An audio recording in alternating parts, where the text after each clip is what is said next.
Continuamos, amigos, con más entrevistas y damos la bienvenida a Mauricio Alarcón, director de Fundación Ciudadanía y Desarrollo. Hola Mauricio, buen día. Verónica, Milton, buen día, un saludo para ustedes. Gracias por acompañarnos, Mauricio. Quiero empezar por lo que en este momento ya tenemos, que es una nueva Asamblea Nacional. Faltan todavía algunas cosas, sobre todo en el exterior, por definirse, pero la composición de la Asamblea nueva es muy parecida a la Asamblea vieja, a la disuelta por el presidente Guillermo Lasso. Con esto que tenemos, ¿qué podemos pensar de lo que se le viene al nuevo presidente, cualquiera que sea? Porque si gana Luisa, no tiene mayoría. Tiene un bloque fuerte, pero no mayoría. Así es. Si gana Noboa, tampoco.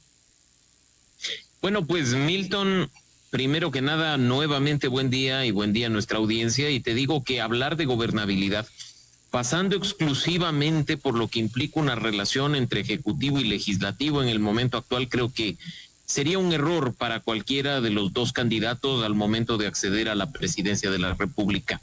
Estamos hablando que tenemos una asamblea en la que han cambiado los membretes, pero que no ha cambiado la composición, en la que los bloques se constituyen a partir de minorías. Ninguno por sí solo alcanza la mayoría, y en ese sentido se dificulta la posibilidad de que una fuerza política pueda mandar en las dos funciones del Estado y pueda, sobre texto de la gobernabilidad, aprobar proyectos de ley.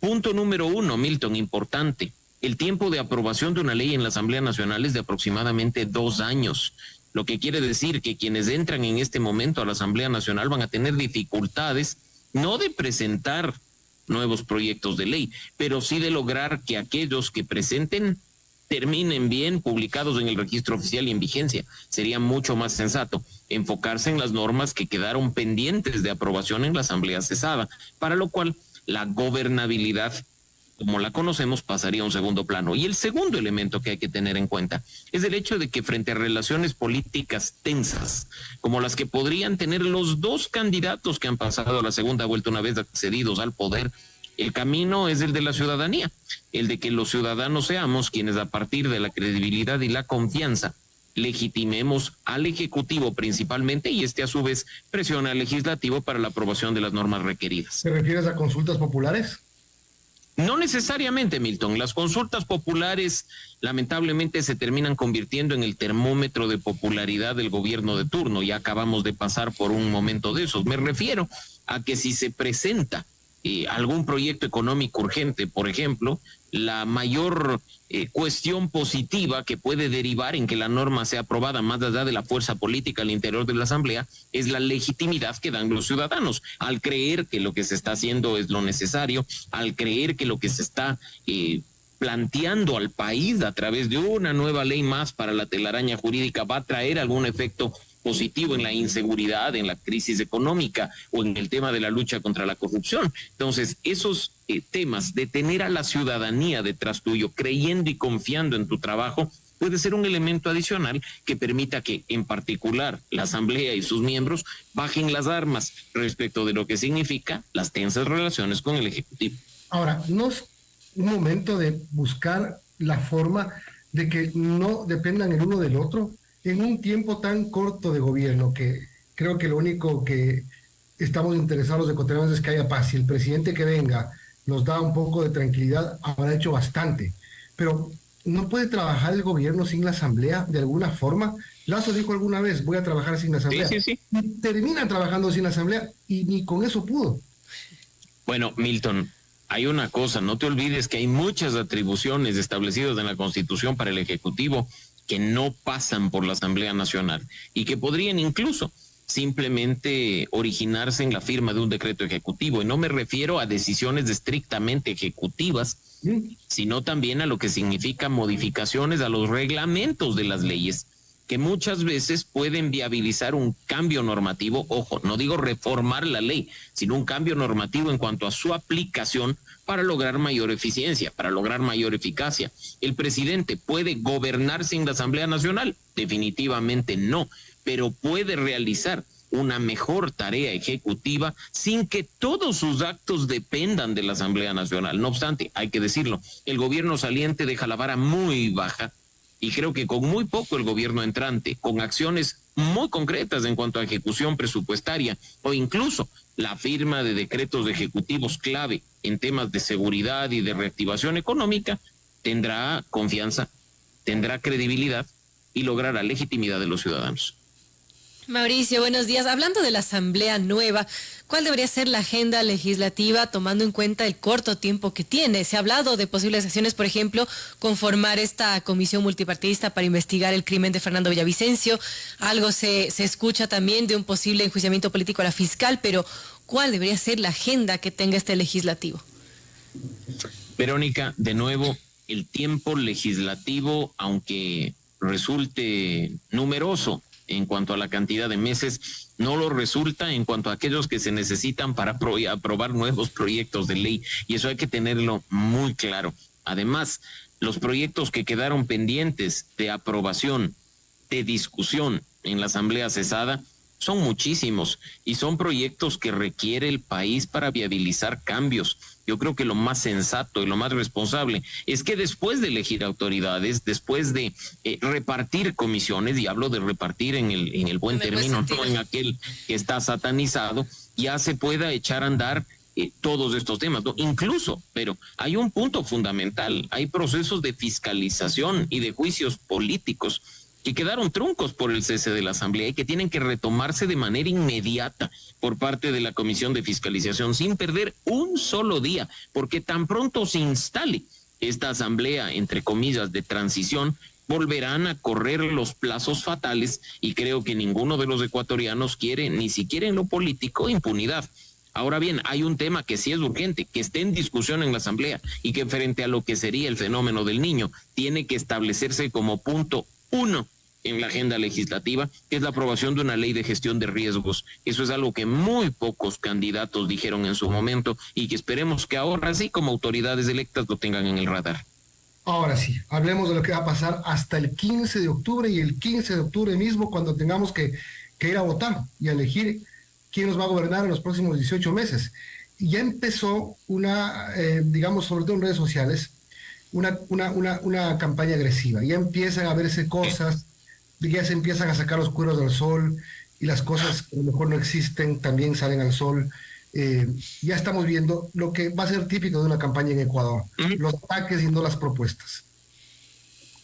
Eso es algo totalmente negativo y desde la ciudadanía condenable, Milton, porque si ya en la primera vuelta exigíamos una discusión de altura, que se presenten propuestas, que se diga no solo el qué, sino el cómo, el con qué y el con quién.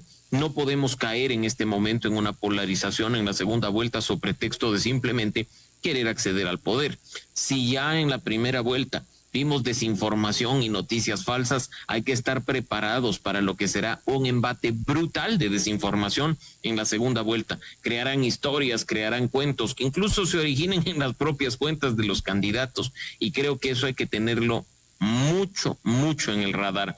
En ese sentido, hay un debate de por medio. Ya vimos el impacto del debate en la primera vuelta. El 1 de octubre, los candidatos Noboa y González estarán frente a frente y tendrán una oportunidad, no como tú bien decías, de sacarse los cueros al sol, porque de eso es difícil concluir algo, sino más bien de plantearle al país sus propuestas que ya de origen, en el plan de gobierno que registraron con sus candidaturas meses atrás, se ve diferencias radicales, y pues en ese sentido ese contrapunto será fundamental para que muchos ecuatorianos, estoy seguro, como pasó en la primera vuelta, insisto, decidan por quién votar.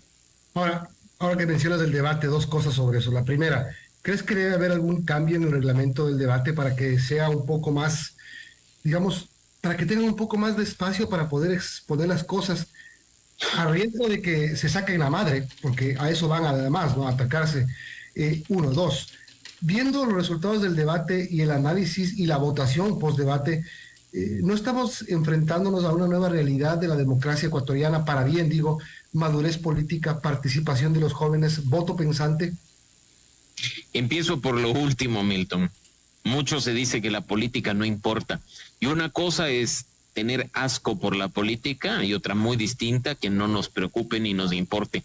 Yo creo que los ecuatorianos en esta elección extraordinaria e intermedia estamos dándole una lección a la clase política y demostrándole que si nos importa lo que hacen, si estamos pendientes de lo que dicen, y que todas y cada una de sus acciones, gracias al avance de la tecnología que nos permite minuto a minuto ver en definitiva lo que hacen los candidatos, podemos tener nuestro pensamiento propio y nuestras decisiones propias. Aquel que cree que las nuevas generaciones, aquellas que en este momento son mayoritariamente los votantes y los que deciden el futuro del país, están concentrados en otros asuntos, están equivocados. Así es que en ese momento sí coincido plenamente contigo en que creo que estamos madurando como ciudadanía, estamos dándole más importancia a las cosas, y creo que los siguientes pasos serán fundamentales para cambiar al país. Empezar a exigir más de las organizaciones políticas, empezar a exigir más de las autoridades electas y, por supuesto, hacernos sentir como ciudadanos para que quienes están enfrente en condición de representantes entiendan que no van a tener una carta abierta para hacer lo que les venga en gana durante los próximos 18 o 20 meses, y que lo que van a hacer es lo que sus mandantes queremos que hagan. Y en el primer punto que decías, no sé si se necesite cambiar la regla para hacer que el debate sea fluido, más aún si ahora tenemos apenas 2 candidatos, en la primera vuelta participaron 7. Creo que lo que se requiere también es madurez de quienes están moderando el espacio, que tengan la creatividad y la capacidad suficiente para sobre la marcha hacer que las cuestiones fluyan, pensando en el público, no pensando en lucirse. Acá no necesitamos ni moderadores ni candidatos que se luzcan. Lo que necesitamos es que la ciudadanía pueda tener más y mejor información para ir a votar con mucho contenido, para ir a votar con mucho razonamiento, y pues en ese sentido, insisto, habrá bastante que hacer más allá de las normas, y esperemos que así sea para el 1 de octubre. Bueno, 8:59, estamos conversando con Mauricio Alarcón, director de la Fundación Ciudadanía y Desarrollo. Mauricio, una pregunta para terminar, y es que debemos tomar en cuenta los ciudadanos, los electores, para escoger al candidato ideal, a quien será nuestro gobernante por los próximos 18 meses. Creo que el punto de partida, Vero, es que estemos totalmente conscientes de que quien nos gobernará en el Ejecutivo tendrá apenas 18 meses para lograr resultados, que las propuestas que haga uno u otro candidato deben estar ajustadas a ese tiempo, deben ser realistas con la economía del país, tienen que ser realistas con las finanzas del Estado. No hablar de megaproyectos de infraestructura, no hablar de obras faraónicas, pensar que lo que se necesita, incluso de cara a que cualquiera que quede en la presidencia de la República buscará un mandato de 4 años en febrero de 2025, es resultados rápidos, y para ello ni la comunicación importará. Lo que se necesita es que veamos cambio. De nuevo, el gobierno saliente, Vero, deja la vara muy baja, y en ese sentido creo yo que con acciones bastante prácticas podrán conquistar a la ciudadanía, podrán fortalecer su legitimidad, su popularidad y su confianza, y podrán lograr un buen resultado. De nuestro lado, a poner atención a lo que dicen, a poner atención a lo que hacen, y poder, en función de ello y de sus planes de gobierno, sacar conclusiones con la cabeza, no con el hígado ni con el corazón. Y sí, ojalá que aunque sea pensando en una elección en el 2025, quien resulte electo hoy se luzca en el gobierno, por lo menos. Esperemos. Gracias, Mauricio. Esperemos que así sea, Milton, Verónica, muchísimas gracias. Un buen viernes para ustedes y para nuestra audiencia. Y buen fin de semana. Mauricio Alarcón, director de la Fundación Ciudadanía y Desarrollo. Gracias por acompañarnos. Buen día, 9:01, y tenemos que despedirnos también nosotros, Berito. Buen día. Buen fin de semana.